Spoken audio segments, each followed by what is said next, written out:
So, all right, let's start from the beginning a little bit. Um, High school. How was high school for you? Were you like basketball was everything to you, or were you doing other things, trying to explore the music world? Talk about it. Nah, it was just basketball was everything. Basketball kept me out of trouble, kept me off the streets, kept me from gangs and drugs and everything like that.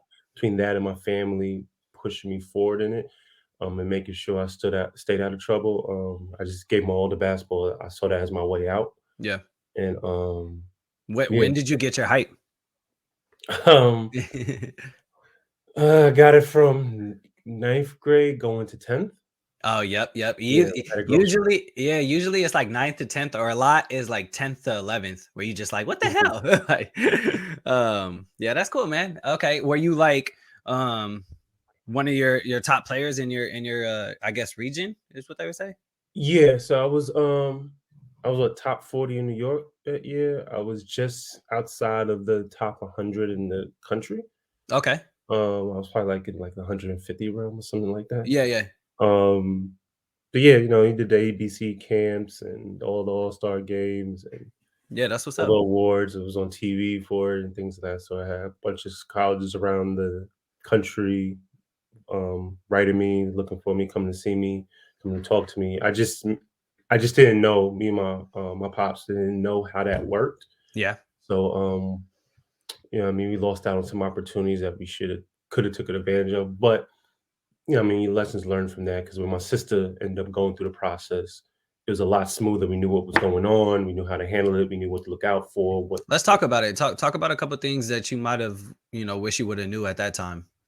Because it um it is a tricky, it's a lot of politicking, which I didn't know either when I was going through the process, and I wish yeah, I would have knew that, right? So go ahead, talk about it. yeah, it's a lot of politics.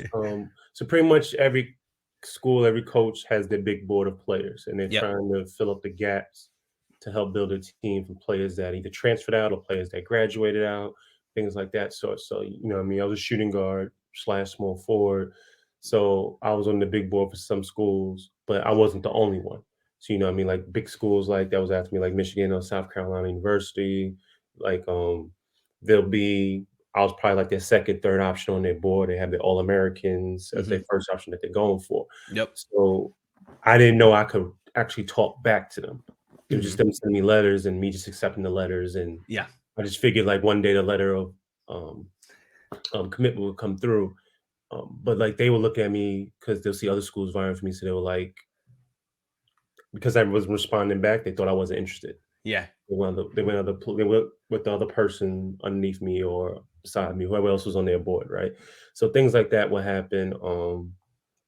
And we learned the rules and regulations because like nobody was able to help guide us through that. That there's this period where you could talk to coaches and where coaches could talk to you. So the Hmm. times they came and talked to me, they was like, "Oh, we're interested. We'd love to have you for a visit." Things like that. So, but my high school coach, because we was having an undefeated season my senior year, he wouldn't allow us to visit schools during the season. So by the time we made it all the way to the state championship federations and we lost, but by the time that was ended, there was a very small window for me to visit schools. So Yeah. most of the schools use you get a certain amount of visitation and stuff. They use theirs already. So the schools I was able to visit, it was a smaller pool, and that's what I chose to go to school from the ones I was able to visit. So it's like lessons learned like that. That knowing the rules and regulations. When my sister's time came, we knew when you could talk. When somebody wrote you up, no matter if there's a Division One, Division Two, Division Three, what I mean, contact them back, let them know thank you for the letter that you're interested or not interested, whatever the case may be. Yeah. Yeah.